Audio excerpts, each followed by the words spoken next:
Everyone's favourite Swedish power metal band, Sabaton, are back with a brand new single called Hordes of Khan. A wonderfully Sabaton name. It's got all the promise of adventure and battle and Genghis Khan, probably.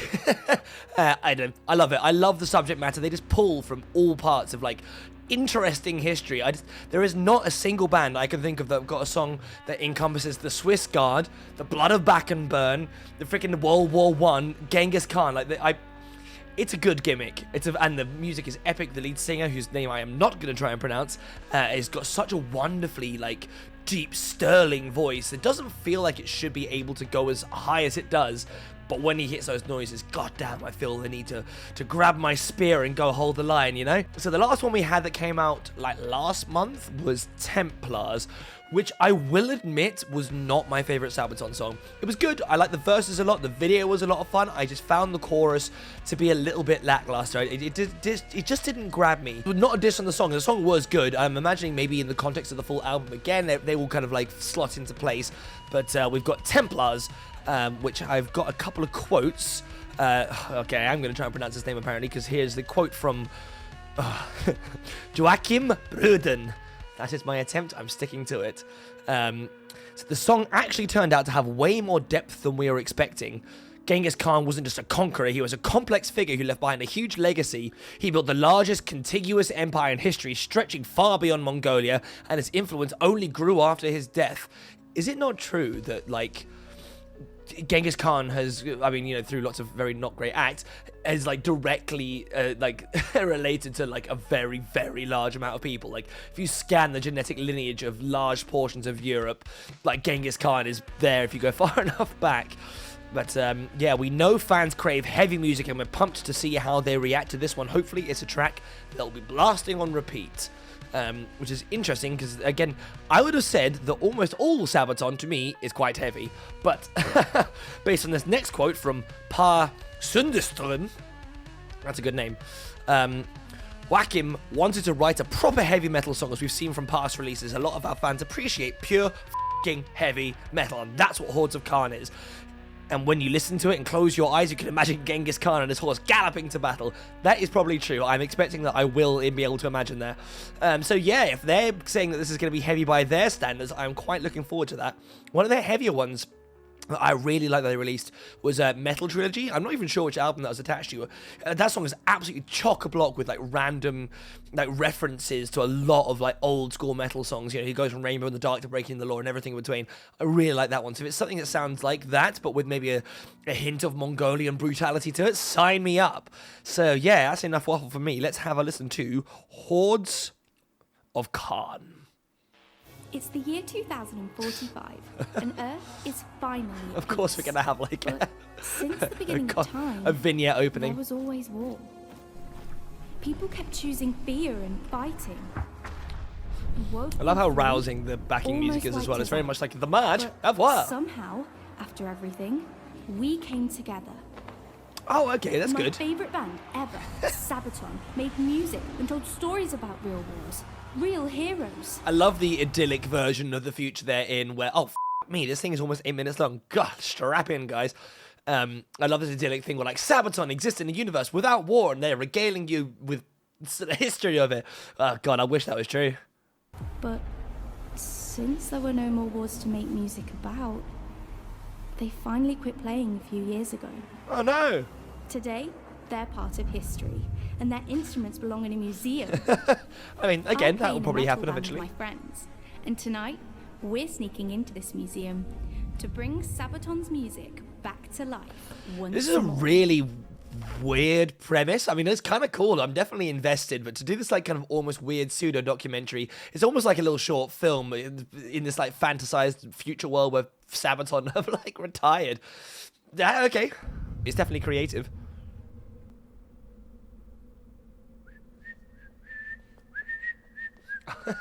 We're gonna get, like, a full heist scene a la Tenacious D or something.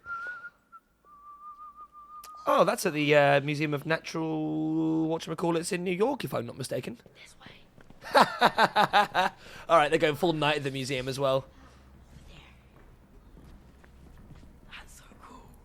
Tell you what though, I bet you they have so much fun with their costume department. Like every time they do a song and a video, they get to work as something else completely different and totally outlandish. Now they're big enough to have a budget too, so they're like pulled off to a very high degree. Man, I would have such a good time just being like, you know what, today I am a barbarian warrior. Sabaton were famous in the first half of the 21st century, playing heavy metal with historical Here we go. lyrics. Are we actually going to hit the song now? I feel like we are. Instruments used during their final tour. No touching. Legend says. Oh, it's so camp, but I don't care. They lean into it perfectly. Okay.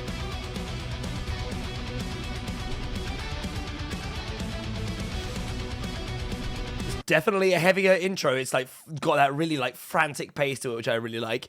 And I'm assuming, are we going to get like a kind of Cerise style music video now where the kids are the ones that actually do like the majority of the performing? I kind of hope so, and that they can just charge around looking like knights and stuff.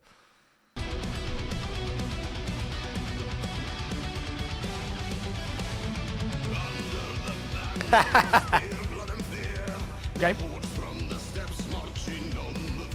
I like the guitars dropping out for that section there as well. It's really nice having the vocals swap out for that guitar line, just have the drums really carrying forward the momentum. I'm assuming it's all going to come back hard, but it's going to have like that added extra impact because of that.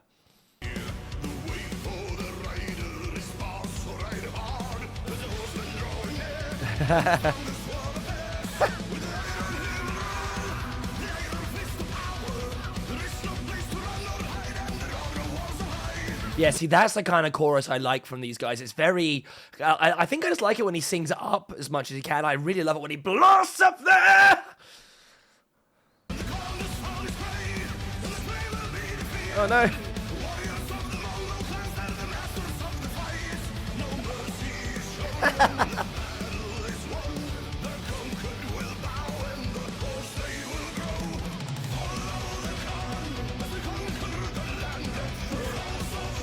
Right, so that was the pre-chorus. I got ahead of myself, but this chorus, again, it's got that chant to it. I really like this. I feel like I want to follow the Khan. It's something I can imagine being in a live venue context where there's like, a couple of thousand of us all chanting, follow the Khan. It's just got that really great energy to it. And admittedly, at the time, I'm also watching...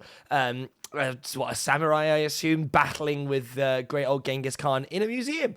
I'm thoroughly entertained from audio to visual.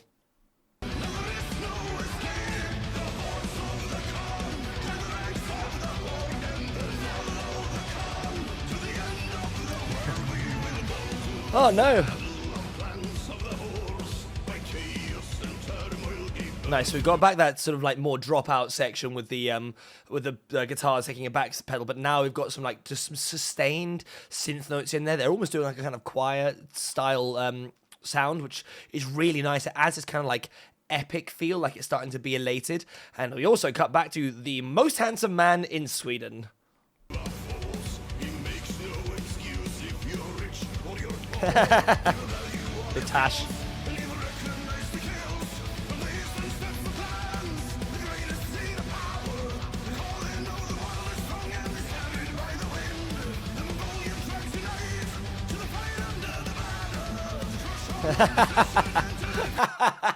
That's such a great shot. It's like modern day Genghis Khan seeing Mongolia on a map and be like, wait a second, where's the rest of it?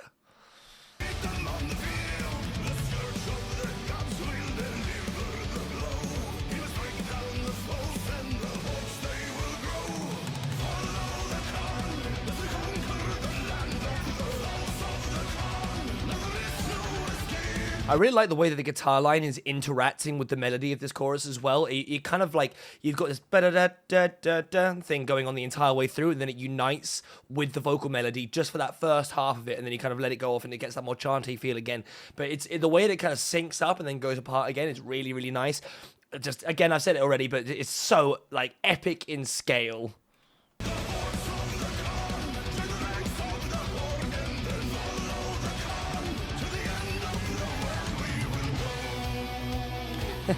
The kid they've got to play the singer is really, really giving it his all. I appreciate the effort. It's just funny seeing that voice come out of that kid. But I really appreciate the effort he's putting into going for like, the mannerisms and stuff. No!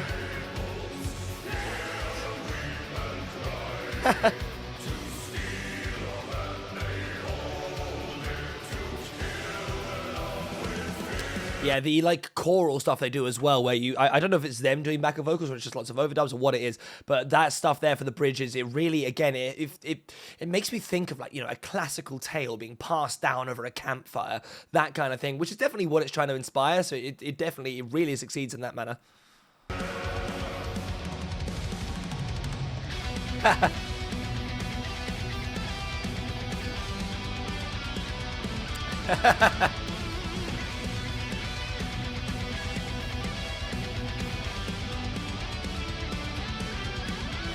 They must have had so much fun doing this. It's infectious. Every part of this music video just feels like everyone's having a good time, from the kids to the guy playing Genghis Khan to the band all messing around in their various different outfits and so on and so forth. It just, God, this must have been an absolute pleasure to film.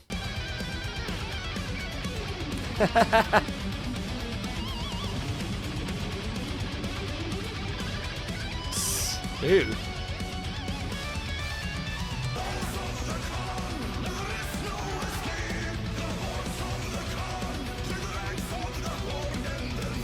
Oh, okay. Oh, okay, so they just defeat Genghis Khan. I guess take that, Genghis. I don't know. This song is starting to be a little bit formulaic, perhaps. Like, it's got its sections, and it is kind of looping around them in a fairly predictable style. But again, I'm not really looking for more than that with Sabaton. I'm just looking for a good time, and that's exactly what I'm getting here. It's exactly what I got here, I should say. Are we going to have... Is this like another 2 minutes? Not you guys again. That is an attempt at an English accent, is it? Or American? I'm not sure. So I guess they just battle each other every time the kids break in. Oh, actually, no, I'm also remembering Sabaton often my best friends felt so have good. long credit scenes, but Nope, we're doing the outro. Where war is history, but heavy metal is forever. Man, it's like so corny. Oh, okay, yeah, here we go. Here's some credits. I like that they do this, actually. But man, that was like... It was very, very camp. I don't know whether or not this video needed the intro and outro bit with the narration from the girl, etc. I mean, it added a fun layer to it, I guess, but it did turn it into like a little bit of a slog, if I'm if I'm being honest. But the song was great. I really enjoy the energy. It's kind of got that like get up and go that I didn't find Templars to have as much. The chorus was extremely catchy and anthemic. Like they said, I did almost feel like I could feel the thunderous hooves of the great Khan chasing me down on his way past, which I really appreciated. It had that epic kind of grand scale to it. The guitar is all great, the solo is fantastic, the drummer is absolutely putting a shift in. I don't think he stopped the entire way through. Honestly, put that man at the top of the list for a transplant for some new ankles, because he's gonna need them soon. But that I appreciate. His voice, again, is just absolutely perfect. It's a really big part of the appeal of Sabaton to me. You need someone like that linchpin, who is just so epic and mighty in his delivery. He actually did not feature that much in the music video, which I thought was interesting. But I guess actually the band were more or less doing cameos and having some sort of fun, which again leads me on to I want to go and have a beer with these guys. You know, they just really seem like they are having a fun time. They've like kind of locked in what it is that Sabaton do. They can write music at a fairly quick rate, and also they've been productive over the years. There's a lot of Sabaton, and they have these like really ambitious, high budget, fun music videos. I'm just glad that stuff like this can exist, and there is a big enough fan base that people are, you know, able to sustain themselves doing that stuff. More of it, please. I appreciate that a lot. I will definitely be checking out the album when that comes out, because I like that song a lot, actually. And I get the feeling that Templars will probably be a grower on me. I just didn't go back to it a huge amount straight away, but that's fine. But let me know what you guys think in the comments. Which is your favorite of the two that has just come out? And bonus points for any random recommendations, because my Sabaton knowledge is like kind of scattered, to say the least. I know like one or two albums quite well, but if there's some gems that you think I don't know about, let me know in the comments. Follow me on the socials. That would be fantastic. Like, share, subscribe, all that crazy stuff, and I'll catch you guys in the next one. Peace.